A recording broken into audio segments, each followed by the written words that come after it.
સિહોર પ્રજાપિતા બ્રહ્મકુમારી ઈશ્વરીય વિશ્વવિદ્યાલય ખાતે રક્ષાબંધનનો કાર્યક્રમ યોજાયો।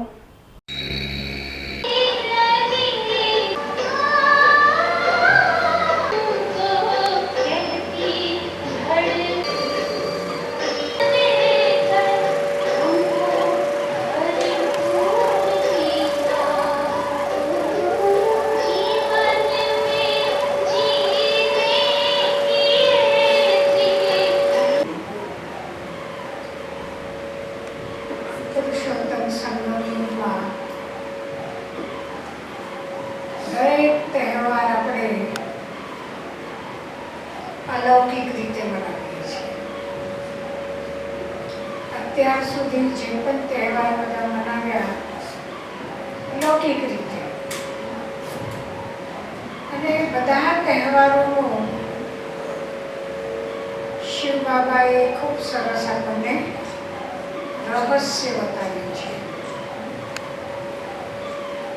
કયા તહેવાર નિમિત્તે આપણે બધા ભેગા થયા છે? રક્ષાબંધન।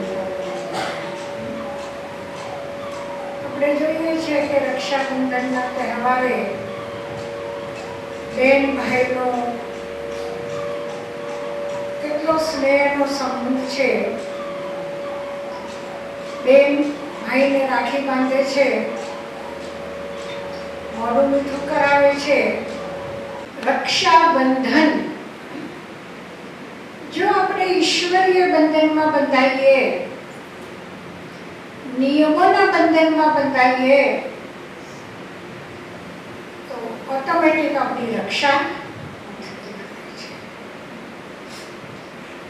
પરમાત્મા સાથે જો સર્વ સંબંધ જોડીએ, ફક્ત મહિમામાં કીધું કે તમે મારા બંધુ છો, પણ એ આપણને અનુભૂતિ થાય છે, એ આપણે અનુભૂતિ કરીએ છીએ કે ખરેખર ભગવાન મારા ભાઈ છે। અને જો તમે એની સાથે આ ભાઈનો સંબંધ જોડો તો તમને અનુભવ થશે કે ખરેખર દરેક પરિસ્થિતિમાં એ ઉભા રહે છે અને દરેક પરિસ્થિતિમાં એ મને મદદ કરે છે। તો આ જે સંગમ યુગ છે એ અનુભવ કરવાનો યુગ છે, બાબાની મદદ લેવાનો યુગ છે। એના પ્રેમના બંધનમાં બંધાઈ જઈએ છીએ તો ઓટોમેટિક આપણી રક્ષા થાય છે। બીજું વિશેષ, આબુથી દાદીજીનો પત્ર આવ્યો છે, એ પત્ર પણ વર્ષાબેન સંભળાવશે। એની સાથે સાથે આબુથી રાખી પણ આવી છે, એ પણ તમને બધાને બતાવવામાં આવશે। ઓમ શાંતિ। તો એક ધાગો હોય એને તોડવો હોય તો સહજતાથી તૂટી જાય છે ને, પણ એ જ ધાગો એક ધાગો ભેગો કરીએ છીએ જ્યાં દોરો બંધાય છે। તો અહીંયા પણ બાબા આપણને શું કરે છે? એક સંબંધ આપણે કોની સાથે જોડવાનો છે? બાબાની સાથે। દુનિયાની અંદર આપણે અત્યાર સુધી સંબંધો જોડ્યા, પણ દરેક સંબંધો તરફથી આપણને શું મળ્યું છે? દુઃખ મળ્યું છે। પણ જ્યાં બાબા સાથે સંબંધ જોડીએ છીએ, જે સંબંધ આપણને સુખની અનુભૂતિ કરાવે છે, એટલે દુનિયાની અંદર આપણે જ્યાં રક્ષાબંધન મનાવીએ છીએ તો એની અંદર પણ જે અમુક કહાનીઓ બતાવેલી છે, કહેવાય છે કે જ્યારે ઇન્દ્ર એ પોતાનું ગુમાવેલું રાજ્ય જ્યારે પાછું મેળવવા માટે જાય છે, ત્યારે ઇન્દ્રાણી કે જે એની પત્ની થાય છે, કથાઓ સાંભળી, પણ ઇતિહાસની અંદર પણ આપણે જોઈએ કે જ્યારે રાણી કર્ણાવતી કે જ્યારે ઔરંગઝેબ એના ઉપર હુમલો કરે છે એના રાજ્ય ઉપર, અને ત્યારે રાણી કર્ણાવતી પણ દિલ્હીમાં રહેલા જ્યાં રાજા હુમાયુને રાખડી મોકલે છે, જ્યાં હિન્દુ અને મુસ્લિમનો જે સંબંધ છે, પણ છતાંય જ્યાં રાખડી મોકલી છે તો હુમાયુન મુસ્લિમ છે પણ સમજી જાય છે કે બહેનના ઉપર આપત્તિ આવી છે અને મદદની જરૂર છે, તો શું કરે છે? એ લશ્કર લઈને મદદ માટે પહોંચી જાય છે. તો એ છે. તો અહીંયા પણ આપણે જે રાખડી બાંધીએ છીએ, અત્યાર સુધી આપણે એવું કહેતા આવ્યા કે જે ભાઈઓને રક્ષાની જરૂર છે, પણ વિચાર કરીએ કે શું ફક્ત એટલે ભાઈઓને જ રક્ષાની જરૂર છે? આજના સમયની અંદર જોઈએ ને તો સૌથી વધારે રક્ષણની જરૂર કોને છે? બહેનોને છે, કે જેના ઉપર અત્યારે દિવસે ને દિવસે કેટલા અત્યાચાર થતા હોય છે.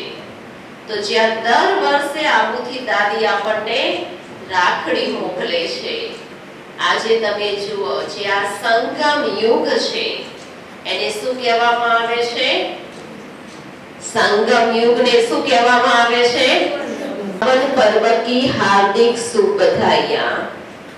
विश्व रक्षक प्राण प्यारे अव्यक्त बाप दादा के अति लाडले सदा स्व परिवर्तन और विश्व परिवर्तन की सेवा में तत्पर, दृढ़ता को हर संकल्प, बोल और कर्म में लाने वाले बाप के समीप और समान सभी निमित्त टीचर्स बहने तथा देश विदेश के सर्व ब्राह्मण कुलभूषण बाबा के नूरे रत्न, जे बाप दादा एक नहीं पण बन्ने ज्या बाप अने दादा जे बन्ने अपनी रक्षा करे छे, जे मधुबन बेहद घरेथी આપણે સૌ આત્માઓ માટે બાબાની આ પ્યારી રાખી છે. દેહ અને દેહના સંબંધો જે બંધન પછી વિકારોનું બંધન છે, પછી માયાનું બંધન છે, પછી કર્મનું બંધન છે. તો બાબા શું કરવા માટે આવ્યા છે? આ બધા બંધનોમાંથી मुक्त करवा माटे। मीठा बाबा कहे बच्चे, अब समय की समीपता प्रमाण स्वयं को हद के बंधनों से मुक्त कर ब्रह्मा बाप समान संपन्न और संपूर्ण बनो। आत्माओं आवे छे ने कमजोर आत्माओं आवे छे, निर्बल आत्माओं आवे छे के जेने पोतानी पासे એટલી શક્તિ નથી કે જે પોતે પોતાનું કરી શકે. એટલા માટે બાબા કહે છે એવી આત્માઓ વરદાન દ્વારા, દ્રષ્ટિ દ્વારા શું કરવા માંગે છે? મુક્ત થવા માંગે છે. के कार्य में विश्व परिवर्तन के कार्य में सहयोगी बनेंगे, सदा निर्विघ्न